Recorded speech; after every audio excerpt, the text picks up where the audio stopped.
¿cómo estás? Soy Federico Cuele, productor de Cinespol para Spol Cultural. Me encargo de organizar proyectos, cineforos, exposiciones y entre esas cosas organizo también Vista Previa, un festival de audiovisuales universitarios que me permitieron crear para fortalecer la propuesta cultural de nuestra unidad. Aprovecho para decirte a ti, sí, tú que estás del otro lado de la pantalla, si tienes algún corto de ficción, corto documental, algún corto de animación o alguna serie web educativa, te sugiero que te metas al link que tienes aquí abajo o también que puedes encontrar en nuestra descripción para poder enterarte cómo ganar un descuentazo en la maestría de postproducción digital de la Facultad de Arte, Diseño y Comunicación Audiovisual de la SPOL. En el Art Tip de hoy, dedicado al audiovisual, vamos a ver sobre los valores de planos y cómo al entenderlos nos va a ayudar en nuestra composición cinematográfica. Primero que todo tenemos que entender algo. ¿Qué es un plano? ¿Qué es un plano? ¡Ay, qué es un plano! ¿Qué es un plano? El plano es la unidad con la que se mide la escritura visual. ¡Escritura visual! ¿Qué se fumó este man? ¿Qué le pasa? ¿Qué es eso? Digo escritura porque así como un escritor tiene que saber el abecedario, tiene que saber componer palabras, tiene que saber el significado de las mismas y con estas tiene que saber formar oraciones, un realizador también tiene que saber sobre los planos, sobre sus valores, sobre el significado de ellos y cómo pegados uno a otro puede generar oraciones o lo que nosotros conocemos como secuencias o unidades de acción. Para empezar debemos comprender que un plano se compone primeramente de 4 aspectos básicos: tamaño, altura, ángulo y movimiento. También se pueden considerar otros aspectos como por ejemplo los lentes que utilizan, pero vamos a empezar con aspectos generales de la composición. Super tip: el plano se calcula en función a algo que está dentro del encuadre, sea una persona o sea un objeto, pero haciendo referencia principalmente a una persona. Los tamaños del plano hacen referencia a lo que la palabra dice, el tamaño del plano. Respecto a los tamaños de plano, estos son los siguientes, pero ojo, vamos a empezar de mayor a pequeña escala. Comenzamos con el gran plano general. El gran plano general consiste en tomas amplias, súper amplias. Un bosque, una montaña, la playa, una ciudad vista desde lo lejos o desde encima de un cerro.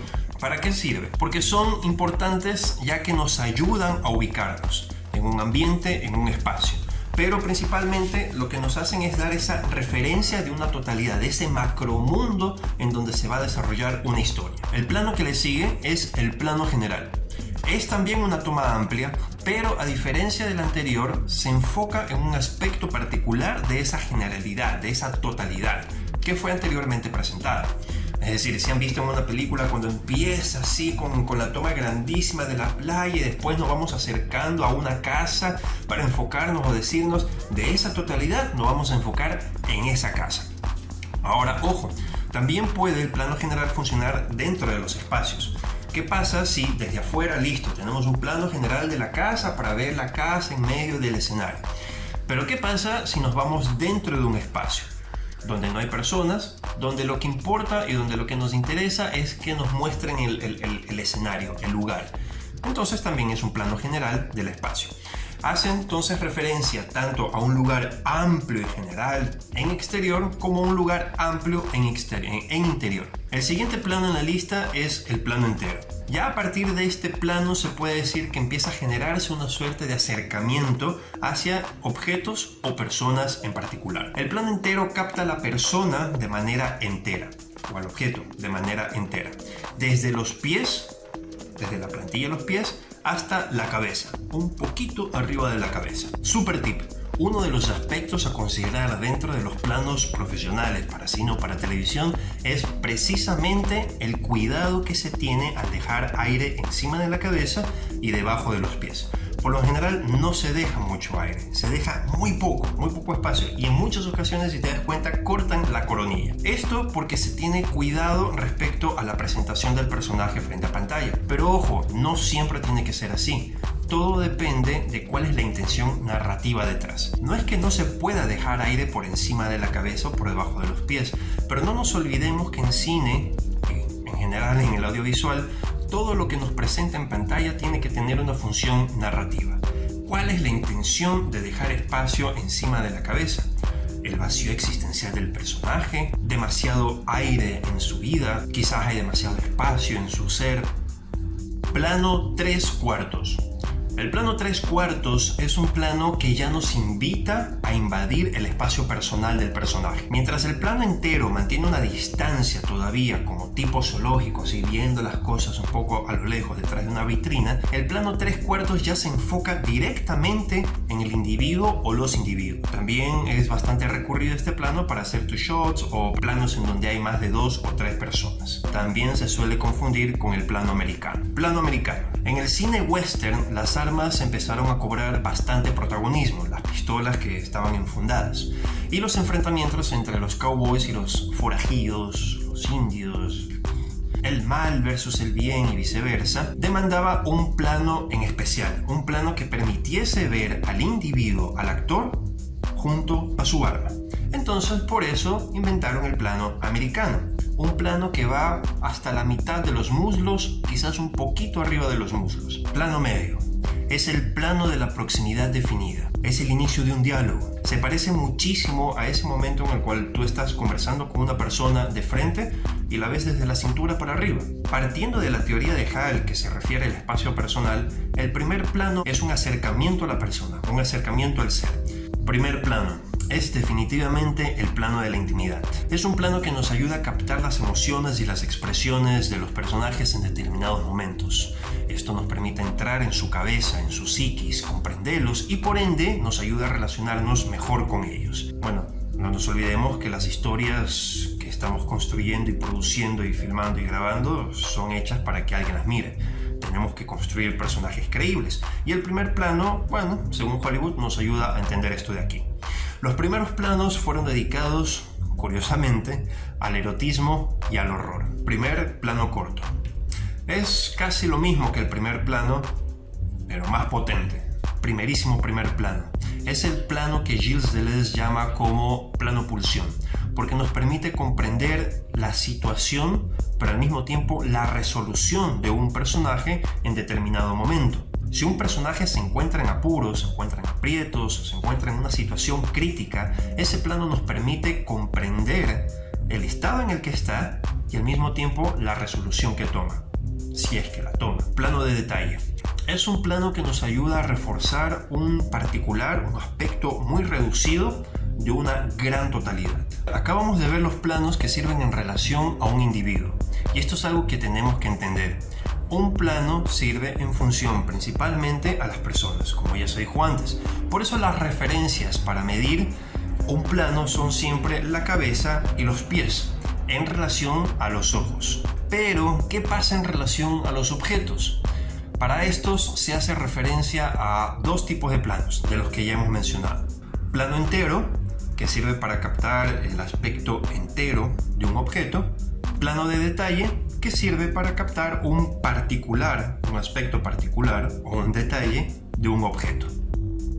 Respecto a la altura, no olvidemos que un plano sirve en función a un objeto o a una persona, y si es una persona, es en función a sus ojos. En ese sentido, la altura va a variar en relación a lo que se está registrando y dónde se lo hace. Hay 3 niveles de altura. Altura normal.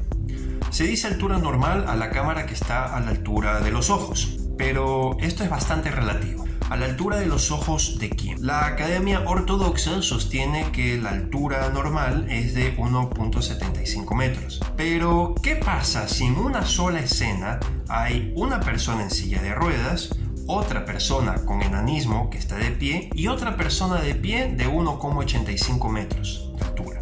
En ese sentido, hay que considerar que la altura está en función de la persona que se está encuadrando. Altura baja. Es cuando forzosamente se baja la altura de la cámara por debajo de la cintura. Es un plano que hace referencia a lo ingenuo y también a lo inconsciente, como por ejemplo los animales o los bebés o los sujetos que les dan una paliza después de ser botados de un bar y terminan en el piso. Altura alta. es cuando forzosamente se sube la altura de la cámara por encima de la cabeza. Este plano tiene relación con el ghost shot o con el plano fantasma, en tanto que tiene algo de irreal el que la cámara esté por encima de una persona, atribuyendo que solamente los fantasmas o los espíritus pueden hacer estas cosas de aquí. Pero el concepto fantasma no debe tomarse de una manera tan literal, sino más bien desde un aspecto filosófico. En ese sentido, por ejemplo, una idea es un fantasma que da vueltas en nuestra cabeza. Respecto a los ángulos aplicados en un plano, estos se determinan por la posición del equipo de registro, es decir, la cámara, en relación al suelo o al objeto al cual se está encuadrando. Ángulo de 90 grados. Es cuando la cámara, el dispositivo y su tiro de cámara son perpendiculares al suelo. Entonces la cámara está recta, tiene una toma larga y está perpendicular al suelo. Está recta según el suelo. Ángulo picado o un ángulo menor a 90 grados. Esto se da cuando la cámara ya no está así, sino que está inclinada hacia abajo, es decir, apunta hacia diagonal hacia abajo. Espacialmente es un plano que nos ayuda a tener una visión un poco más amplia del entorno o del terreno que nos está contando la historia. Por otro lado, desde su efecto dramático, es un plano que habla sobre la sumisión, sobre la opresión. Se usa comúnmente para sugerir que un personaje ha sido oprimido, que ha sido sometido o que ha sido reducido. Ángulo contrapicado o superior a los 90 grados. Es cuando la cámara no se encuentra recta ni para abajo, sino inclinada para arriba. Es un plano que puede reforzar el límite espacial. ¿Sí? Nos ayuda a tener una mejor noción del espacio, de qué tan alto es el techo, pero también sirve para subrayar la ausencia de la espacialidad. ¿Qué pasa cuando la cámara apunta al cielo? El cielo, ¿cuál es el límite del cielo, ¿no? Y esto nos ayuda a interpretar una suerte de desvarío, de inconsistencia, de una ausencia de espacialidad. Desde la interpretación es un plano que representa poder y avasallamiento. Se usa comúnmente para sugerir que una persona está por encima de otra. Sí, la cámara también se mueve. A veces manualmente y a veces gracias a una máquina o a algún equipo especial. Respecto a los movimientos de cámara hay que entender que hay de dos tipos. Sin desplazamiento. Es cuando la cámara está sobre un soporte rígido, como un trípode, pero que le permita hacer movimientos sobre su propio eje. Por ejemplo, un zoom in o un zoom out. Eso es propio, una característica propia del equipo que se hace con una teclita que lo que hace es el lente forzarlo para poder generar un zoom, para poder hacer un acercamiento sin que la cámara se mueva del lugar en donde está. Sirve zoom in, zoom out, zoom in, zoom out, paneo a la izquierda o paneo a la derecha. Asimismo, la cámara sobre su propio eje, sobre su trípode, lo que hace es moverse de un lado para otro, ¿sí? Sobre su eje, para poder ver el entorno, para poder ver el alrededor. Tilt up, tilt down. Así como está el paneo a la derecha o paneo a la izquierda, también está el paneo arriba y el paneo abajo, que se conoce como tilt up, cámara arriba, tilt down, baja la cámara. Esto obviamente tiene que ver con los ángulos. Así como hay movimientos de cámara sin desplazamiento, también hay movimientos de cámara con desplazamiento, que es cuando se saca la cámara de su soporte y empieza a moverse en el entorno, alrededor. Esto se lo puedo hacer con una mano, o con dos, mejor, mayor precisión, o se pueden utilizar equipos y herramientas especializadas para poder hacerlo, como rieles, grúas, plumas, steadicams, trípodes con ruedas, drones, entre otros tantos juguetes que se han inventado y que permiten que la cámara pueda desplazarse y moverse. Por lo general, el eje no se mantiene, sino que varía dependiendo del equipo y de la posición en la que esté la cámara. Los movimientos más comunes son traveling in, traveling out. Es cuando la cámara está sobre este soporte, digamos sobre un carrito, y el carrito se mueve. Entonces la cámara y el dispositivo también se mueven. A diferencia del zoom, el traveling no te deforma la imagen mientras hace un acercamiento hacia el objeto, como si lo hace el zoom. Pero esto por el mismo efecto de los lentes y otras cosas, ¿no? También está el traveling para desplazarse a los lados, como si fuera Counter-Strike, a la derecha, o se desplaza hacia la izquierda. Boom up, boom down. Son términos que se utilizan más en televisión, pero que no dejan de ser útiles también en el cine. Es cuando la cámara está sobre una grúa o sobre una pluma y se va para arriba o se va para abajo. Ahora que sabemos el significado de los planos, podemos empezar a construir oraciones visuales. Podemos entender que para iniciar una escena conviene presentar el espacio, el entorno, hacia dónde vamos a introducir al espectador y quiénes van a estar dentro de ese espacio. Si sabemos que un plano general nos ayuda a ubicarnos espacialmente, quizás lo conveniente para nuestra secuencia es empezar con un plano general de, por ejemplo, una parada de bus, para luego pasar a un plano entero de una persona haciendo fila o sentado o en medio de la multitud, un plano que nos permita entender qué está haciendo, para luego irnos a un primer plano de la persona para entender qué es lo que pasa con ella, cómo se siente, para luego después quizás ir a un plano de detalle de las manos en donde entre sus dedos sostiene un anillo. Y con eso ya estamos creando una historia, la historia que está en tu cabeza.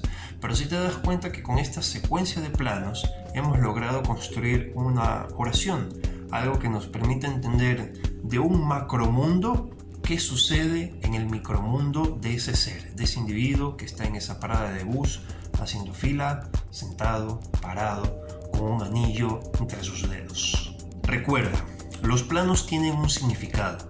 Y dependiendo de la altura, del tamaño, del ángulo, del movimiento que tú le des a cada toma, a cada plano, es el sentido que tú le vas a dar a la secuencia total, en general. No te olvides que estás escribiendo con imágenes. Quizás por eso se llame lenguaje audiovisual o lenguaje cinematográfico. Hasta la próxima. Un gusto.